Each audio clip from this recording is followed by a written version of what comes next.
Encore une fois, pour votre présence ici dans nos conférences de presse. Le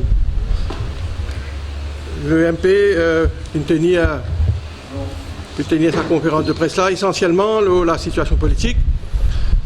Mais d'abord, nous sommes contents, en premier lieu, exprimer nos solidarités après les attaques terroristes avec le peuple belge, les victimes et les proches de bonnes victimes. Nous avons envie, dans le même souffle, saluer l'esprit de solidarité qui les Mauriciens à Bruxelles fin démontrer parce qu'ils nous fin apprendre dans la presse. Cette nouvelle attaque terroriste-là, je démontrer aujourd'hui qu'aucun pays n'est à l'abri et illustre l'ampleur de la menace que représente Daesh et les autres groupes terroristes pour la sécurité de ban peuple de par le monde. Et il n'y a aucun doute que l'Europe vive encore une crise similaire et la lutte contre le terrorisme aujourd'hui, l'affaire de tout ban pays est pris de liberté et de respect pour la dignité humaine. Donc la vigilance est de mise, nous tous aujourd'hui affectés plus que jamais par une menace terroriste. Et quant à nous, à Maurice, encore, nous visons anticiper les conséquences économiques de sa crise engendrée par un tel acte de terrorisme qui est capable d'avoir une répercussion sur nous, l'économie en termes de tourisme, par exemple. Je passe tout de suite, mes camarades, de la crise politique, en particulier les affaires Lachmi Naraidou et Dayal. Pour nous, dans MP, il n'y a aucun doute que ces deux affaires-là ont contribué à saper le moral de la nation, puis accentuer la méfiance et le mépris de la population envers la classe politique. Et pire, ces deux affaires-là finissent intensifier l'instabilité politique qui tient déjà dans le pays et qui certainement pour perdurer. L'autre affaire Dayal en particulier, s'il est vrai que la présomption d'innocence existait dans nos systèmes judiciaires, dans nos systèmes légaux, mais seulement bonnes preuves, bonnes évidences qui ont été mises à jour et qui finiront publiques, en particulier par la bande sonore, les accablantes et les constituer une prima facie evidence. Bien sûr, M. Dayal est libre de contester les allégations portées contre lui. Dans un pays de droit, il a le droit de faire ça, il a le droit de nier une allégation, comment il faire. Mais seulement, pour nous, c'est une affaire très très grave. Et cette affaire-là, ce qui est plus grave encore, il finit pour l'effet d'ébranler la crédibilité de l'institution. Par exemple, dans ce cas-là, le IAE Committee, l'indépendance du Permanent Secretary du ministère, et cette affaire-là, l'affaire Dayal, laisse aujourd'hui plein de suspicions sur le processus d'octroi de bonne licence IAE depuis l'arrivée de ce nouveau gouvernement-là au pouvoir. Quant à Bichou Lachmi Naraidou, nous considérons que ce cas peut aggraver. Un deuxième judge's order a été émis à la demande de l'ICAC, comment nous finissons apprendre. Dans ce cas, M. Lachmi Naraidou continue à se murer dans le silence, alors qu'un ministre il a le devoir de communiquer et les Tibétains communiquer avec la population quand une allégation aussi grave qui ça une faire contre lui. Il est vrai, sur le plan juridique, un suspect est capable de se prévaloir du droit au silence, mais dans le cas d'un politicien, d'un ex-ministre des Finances, le grand ex-grand argentier, dans ce cas, sur lequel pèse une lourde allégation d'abus de pouvoir, de conflit d'intérêts sous le POCA, nous pensons au MP, nous, que le ministre était et est toujours tenu éthiquement, d'un point de vue de moralité publique, dans un souci de transparence, de s'expliquer et de faire toute la lumière sur sa version des faits vis-à-vis de la population. Nous ne connaissons pas jusqu'à quand durera sa retraite de silence. C'est vrai, nous comprenons qu'il y a en convalescence, mais nous pensons, nous, que le ministre Lachuna Raidou doit une explication à la population.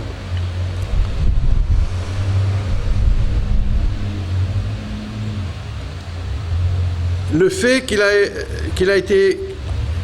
fait un emprunt dans la banque sous son contrôle à un taux d'intérêt inférieur à la moyenne, qui sa garantie qu'il nous donnait là, pas enregistré, qui de son propre aveu, il prend sa l'argent pour faire spéculation sur l'eau, constitue clairement un facteur qui pousse à exiger sa démission. En attendant, bien sûr, la conclusion de cette enquête qui finit initiée par l'ICAC. Et dans ce cas, les affaires finissent aggravées suite à la décision du cabinet qui réfère le dossier du projet de Smart City de domaine de paille à l'ICAC.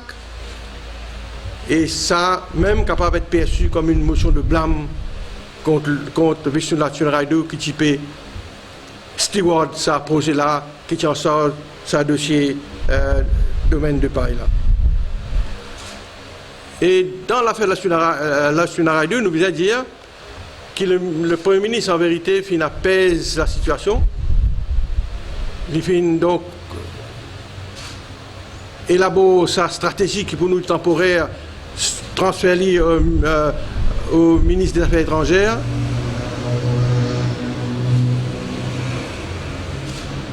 Comme un vieux routier de la politique, il sait calmer la situation. Et dans le cas de Dayal aussi, nous disons reconnaître que le Premier ministre n'agit avec diligence dans l'espace des heures. Il fait faire cette déclaration pour que Dayal step down. Et c'est à cause de ça que donc Dayal passe dans le choix. Nous reconnaissons tout ça là. Mais seulement,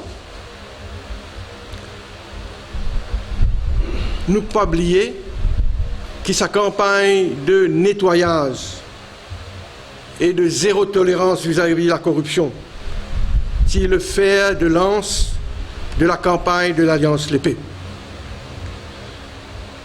Alors que c'est l'Alliance-là qui promet nous un nouveau ordre moral, de rigueur morale, qui repose sur la probité et l'intégrité suprême, aujourd'hui, nous les témoins et vivre une déchéance et une régression morale dans la conduite des affaires publiques. C'est à cause de ça que le mouvement patriotique demande avec force à gauche déployée la démission de M. Vishnu Lachuna Raidou comme ministre du gouvernement Jagannath. Et nous déplorons le fait aussi que le MP fait mettre une banderole à cette fin, c'est-à-dire pour demander la démission de Lachuna Raidou.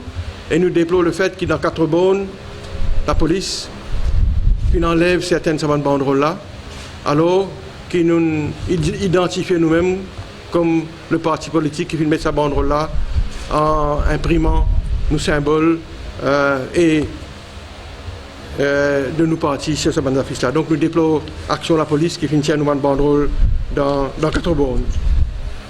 Et dernier point, j'ai envie de revenir brièvement, pas pour éterniser l'eau là, l'information qui est circulée la semaine dernière, l'OSA éventuelle rapprochement MP Parti travailliste.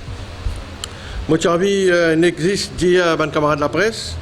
Déjà, moi, j'ai fait certaines déclarations sur Facebook, moi, j'ai clarifié la situation. Mais moi, envie aujourd'hui, dire que d'abord, sa nouvelle-là, c'est diffusée suite à une intervention que moi, j'ai fait dans une radio privée. Pour le mouvement patriotique, il n'a jamais été question d'un rapprochement ou d'un accord politique ou électoral entre le mouvement patriotique et le Parti travailliste.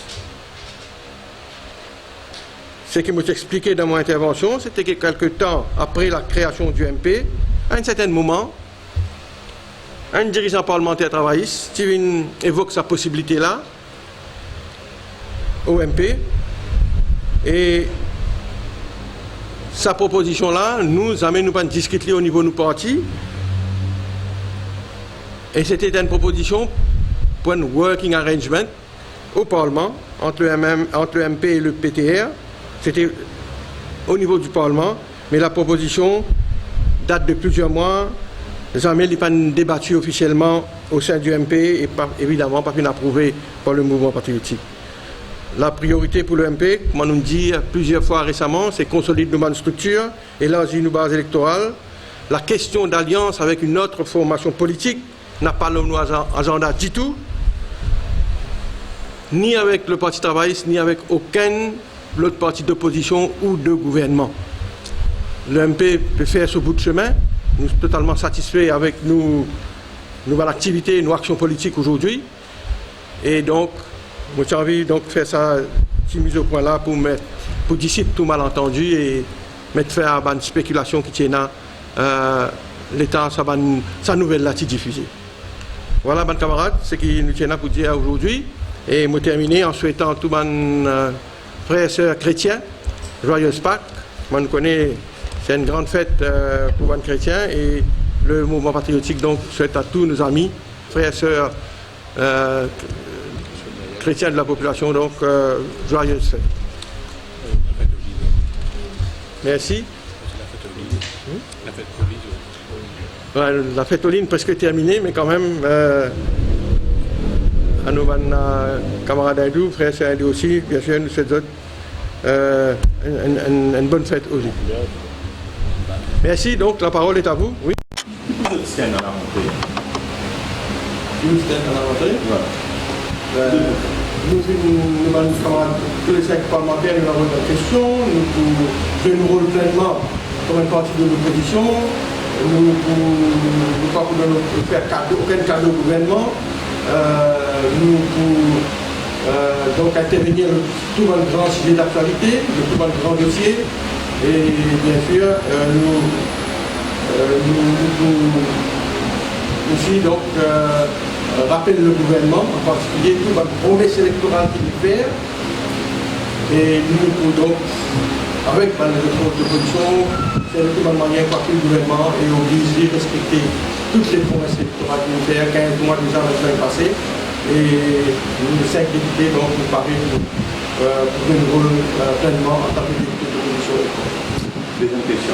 Suite à l'enlèvement de Van Contrôle, vous quittez les positions de la police?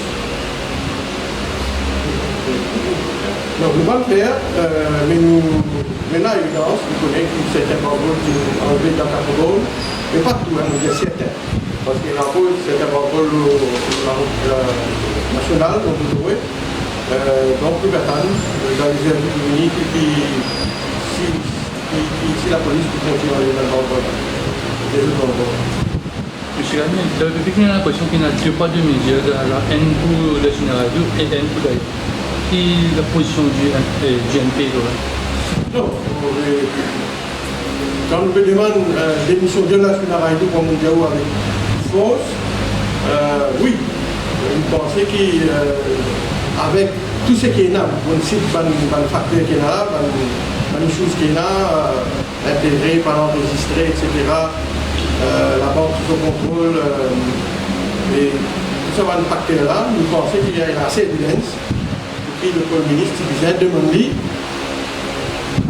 démissionner par exemple dans le cas de maintenant. L'explication pourrait être qu'il y a un cas de la Sénaraïdou, il capte d'abord une commence l'enquête, il n'a pas de documents à consulter, mais il n'est pas bail sur l'explication, il n'est pas d'abord ça nous pensons, nous, tu disais, demande de la Sénaraïdou de démissionner, et nous pensons que la Sénaraïdou lui-même, comme un homme d'honneur, tu disais soumettre sur l'émission. Comme un ministre, jusqu'à qu'il enquête complétée par le syndicat. Mon noté qu'ils demandent une démission de Sénaraïdou, pour une raison que je m'explique.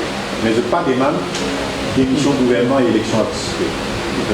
Je pensais encore trop tôt, mais certainement, manière les choses peut aller, si le gouvernement n'a pas vraiment une action concrète vis-à-vis d'un scandale, fraude et corruption, comme on dirait que les TNI dans ce gouvernement-là qui sape la confiance de la population, et si le gouvernement aussi n'a pas convaincu la population que la relance économique is on, qui va le problème économique du pays peut régler, il est clair pour nous que la situation pour détériorer, le climat social, économique pour détériorer jusqu'à la fin de l'année.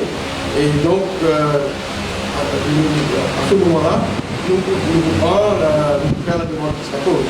Mais pour le moment, nous encore, comment dire, le gouvernement est ici. Évidemment, rien n'a pas irréversible. Dans les grands pays, pour poursuivre l'action du gouvernement et au moment opportun, quand nous, l'occasion du Mali, nous demandons les élections générales, nous pensons nous capables de demander l'État en cours. Est-ce que vous êtes capable de nous donner un exemple concret de savoir une mesure que le gouvernement prend justement pour régler ça? Est-ce que vous avez un exemple concret? Non, pas d'investisseur. Vous connaissez, par rapport à la trop de corruption dans le pays. C'est ça. C'est un premier cas qui cause par rapport à la corruption. C'est pas dans le gouvernement, ça va un scandale là-bas, ça va un scandale de corruption là. Donc, il y a une mesure à attendre que le gouvernement prend certaines mesures. Maintenant, est-ce que vous avez un exemple concret? Non, à nous voir l'issue de la nomination ou de recrutement. Le total manque de transparence. Ça aussi, le niveau-là nous rappelle qu'il gouvernement était avant la campagne électorale. Et malheureusement, aujourd'hui, dans nos recrutements, nomination, dans beaucoup de postes importants, nous trouvons que le gouvernement peut faire mieux que continuer le travail. Pas proche. Il y a beaucoup de copinage, etc. C'est une autre raison. Le gouvernement disait arrêter avec ça. Donc, c'est un exemple.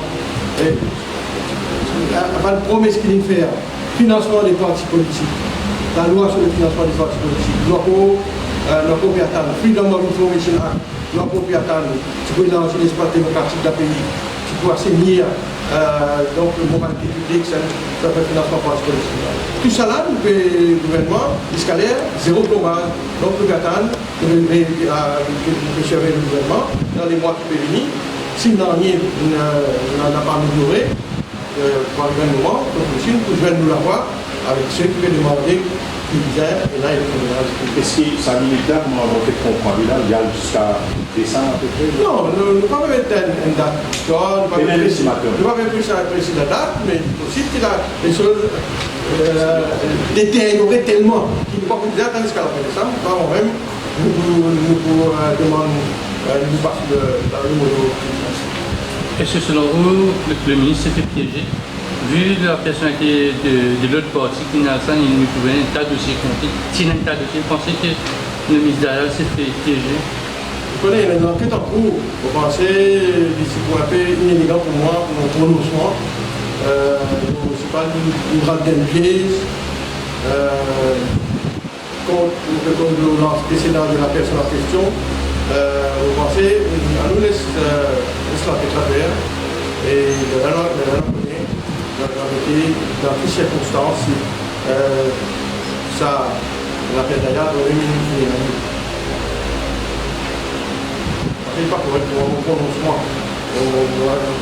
Si vous voulez, moi, j'ai un magistrat organisé, c'est un autre à nous aider.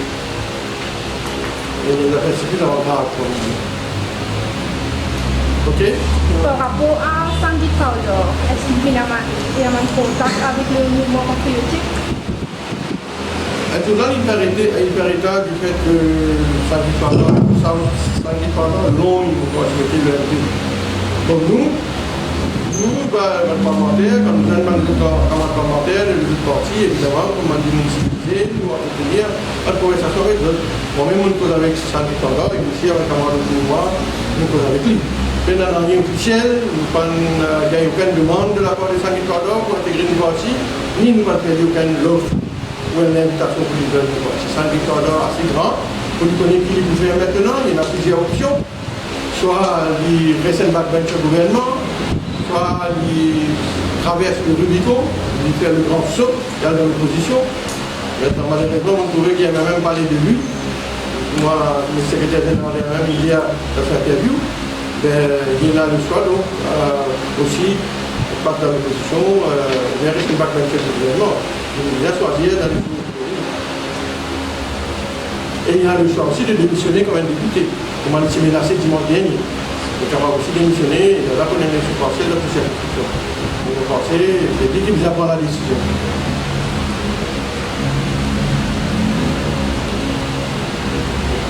Merci mon camarade.